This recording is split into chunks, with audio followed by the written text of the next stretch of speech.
Hello, MEL&MEL കിച്ചൻ്റെ പുതിയൊരു വീഡിയോയിലേക്ക് എല്ലാവർക്കും സ്വാഗതം.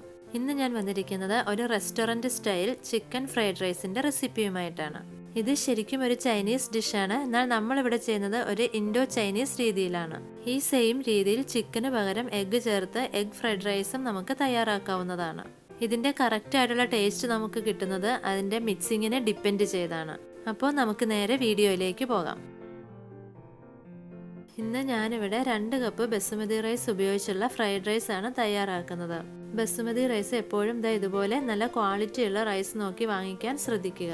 ഒരു 4 പേർക്ക് കഴിക്കാൻ ഇത് മതിയാകും. ഇനി ഇതിനെ നന്നായി കഴുകി ഒരു 30 മിനിറ്റ് വെള്ളത്തിൽ കുതിർത്തി എടുക്കുക.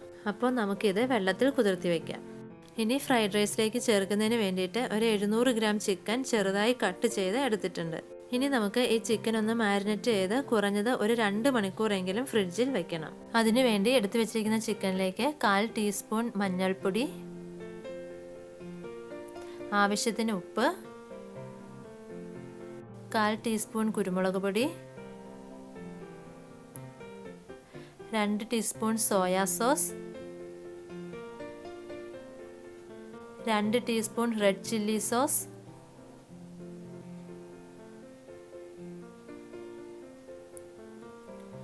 1 ടീസ്പൂൺ ടൊമാറ്റോ സോസ്.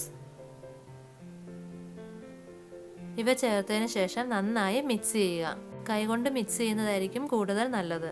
എന്നാലേ നമ്മുടെ ചിക്കൻ്റെ എല്ലാ ഭാഗത്തേക്കും നമ്മുടെ മസാലയൊക്കെ ശരിയായിട്ട് വരത്തുള്ളൂ. ഇതൊരു ചൈനീസ് ഡിഷ് ആയതുകൊണ്ട് തന്നെ നമ്മുടെ മസാലകൾ ഇതിൽ അധികം യൂസ് ചെയ്യുന്നില്ല, പകരം സോസ് ആണ് യൂസ് ചെയ്യുന്നത്. ഇനി ഞാൻ നേരത്തെ പറഞ്ഞതുപോലെ തന്നെ 2 മണിക്കൂർ നമുക്ക് ഫ്രിഡ്ജിൽ റെസ്റ്റ് ചെയ്യാൻ വെക്കാം. ഇനി നമുക്ക് അരി വേവിച്ചെടുക്കാം.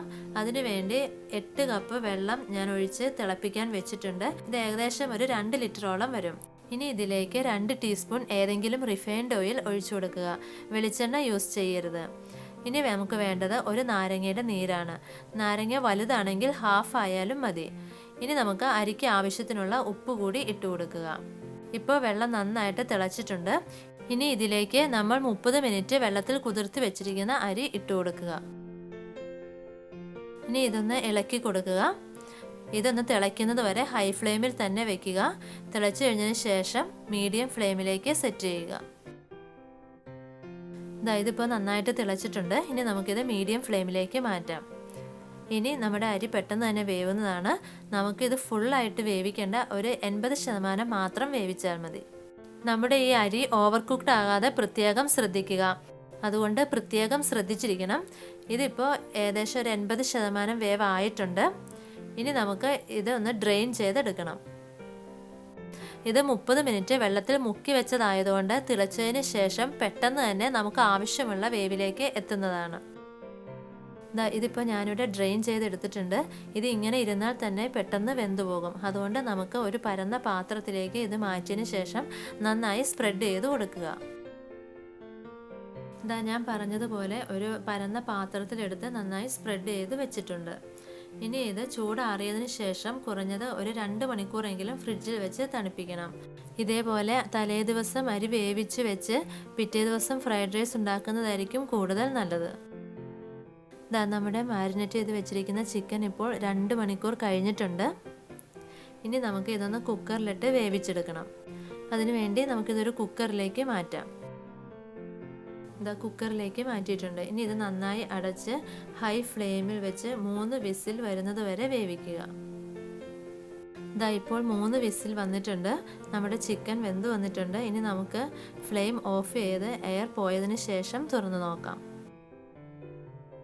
ഇപ്പോൾ നമ്മുടെ ചിക്കനിൽ അല്പം വെള്ളമുണ്ട്. ഇനി ഇത് ഹൈ ഫ്ലെയിമിൽ തുറന്ന് വെച്ച് വെള്ളം വറ്റിച്ചെടുക്കണം. ഇപ്പോൾ വെള്ളമൊക്കെ വറ്റി നമ്മുടെ ചിക്കനും റെഡിയായി വന്നിട്ടുണ്ട്.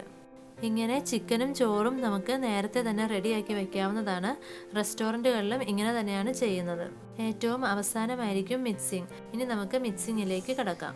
മിക്സിങ്ങിന് തൊട്ട് മുമ്പ് ഇതിലേക്ക് ആവശ്യമുള്ള വെജിറ്റബിൾസ് കട്ട് ചെയ്ത് റെഡിയാക്കി വെക്കേണ്ടതുണ്ട്. കാരണം ഹൈ ഫ്ലെയിമിൽ പെട്ടെന്നുള്ള മിക്സിംഗ് ആണ്. ആ സമയത്ത് സാധനങ്ങൾ തിരക്കി നടക്കാൻ സമയം ഉണ്ടാവില്ല. അപ്പോൾ നമ്മുടെ ചിക്കൻ, ചോറ്, വെജിറ്റബിൾ എല്ലാം റെഡി ആയിട്ടുണ്ട്. ഇനി മിക്സ് ചെയ്യുന്നതിനുള്ള പാത്രം എടുത്ത് വെക്കുക. അത് അത്യാവശ്യം വലിപ്പമുള്ളതായിരിക്കണം. പാത്രം നന്നായി ചൂടായതിനു ശേഷം 5 ടേബിൾ സ്പൂൺ നേരത്തെ പറഞ്ഞതുപോലെ റിഫൈൻഡ് ഓയിൽ ഒഴിച്ചു കൊടുക്കുക.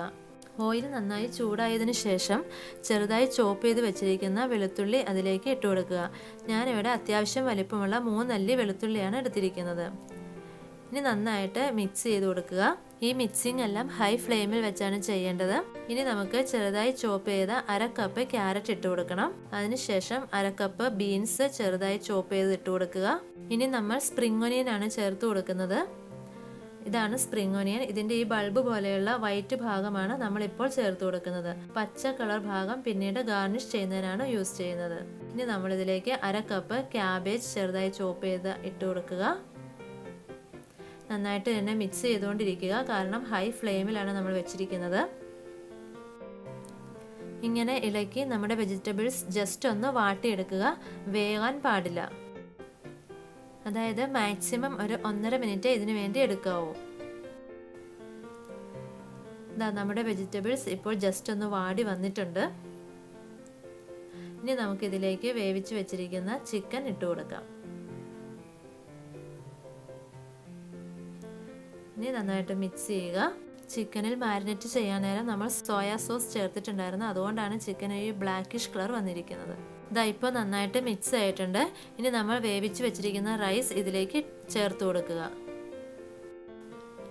ഇനി റൈസ് പൊടിഞ്ഞു പോകാതെ നന്നായി മിക്സ് ചെയ്തെടുക്കുക. അതിനുവേണ്ടി എപ്പോഴും ഒരു മരത്തവിയാണ് യൂസ് ചെയ്യേണ്ടത്. സ്റ്റീൽ തവി ആവുമ്പോൾ റൈസ് പൊടിഞ്ഞു പോകാൻ ചാൻസ് ഉണ്ട്. ഇതിന്റെ കറക്റ്റ് ആയിട്ടുള്ള ടേസ്റ്റ് നമുക്ക് കിട്ടുന്നത് അതിന്റെ മിക്സിങ്ങിനെ ഡിപ്പെൻഡ് ചെയ്താണ്. ഇതിപ്പോൾ നന്നായി മിക്സ് ആയിട്ടുണ്ട്. ഇനി നമുക്ക് ഫ്ലെയിം ഓഫ് ചെയ്യാം. ഇനി നമുക്ക് വേണ്ടത് നമ്മൾ നേരത്തെ പറഞ്ഞിരുന്ന പോലെ സ്പ്രിംഗ് ഒനിയന്റെ ഗ്രീൻ കളർ പോർഷനാണ്. അത് ഇട്ട് കൊടുത്ത് ഒന്നുകൂടെ ഒന്ന് മിക്സ് ചെയ്തെടുക്കാം. ഇപ്പോൾ നമ്മുടെ restaurant style chicken fried rice ഇവിടെ റെഡി ആയിട്ടുണ്ട്. ഏത് പ്രായക്കാർക്കായാലും ഒരുപോലെ ഇഷ്ടപ്പെടുന്ന ഒരു ഡിഷാണ് ഫ്രൈഡ് റൈസ്, അതിൽ ചിക്കൻ ഫ്രൈഡ് റൈസ്. കാണുമ്പോൾ തന്നെ നമുക്കിത് കഴിക്കാൻ തോന്നും. വളരെ ടേസ്റ്റിയാണ്. അപ്പോൾ എല്ലാവരും ട്രൈ ചെയ്ത് നോക്കുക. വീഡിയോ ഇഷ്ടമായ ലൈക്ക് ചെയ്യുക, ഷെയർ ചെയ്യുക. എന്നിട്ട് നിങ്ങളുടെ വിലയേറിയ അഭിപ്രായങ്ങൾ കമൻ്റായും ഞങ്ങളെ അറിയിക്കുക. ഇനി നമുക്ക് ഇതൊരു സെർവിങ് പ്ലേറ്റിലേക്ക് മാറ്റാം. ഈ ചിക്കൻ ഫ്രൈഡ് റൈസിൻ്റെ കോമ്പിനേഷൻ എന്ന് പറയുന്നത് നാരങ്ങ അച്ചാറും തൈര് ചേർത്ത സാലഡും പപ്പടവുമാണ്. ഇനി ഇതിലേക്ക് ഒരല്പം നാരങ്ങ അച്ചാർ വെച്ച് കൊടുക്കാം. ഇതൊരു സ്പെഷ്യൽ നാരങ്ങ അച്ചാറാണ്. ഇതിൻ്റെ റെസിപ്പി ഞാൻ നേരത്തെ ചെയ്തിട്ടുണ്ട്. ഇതിൻ്റെ ലിങ്ക് വേണ്ടവർക്ക് ഞാൻ ഡിസ്ക്രിപ്ഷനിൽ കൊടുത്തിരിക്കാം. അതുപോലെ തൈര് ചേർത്ത സാലഡും വെച്ച് കൊടുക്കാം.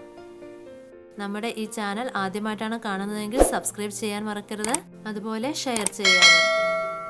അപ്പോൾ അടുത്തൊരു വീഡിയോയിലൂടെ നമുക്ക് വീണ്ടും കാണാം. Okay, bye bye, thank you.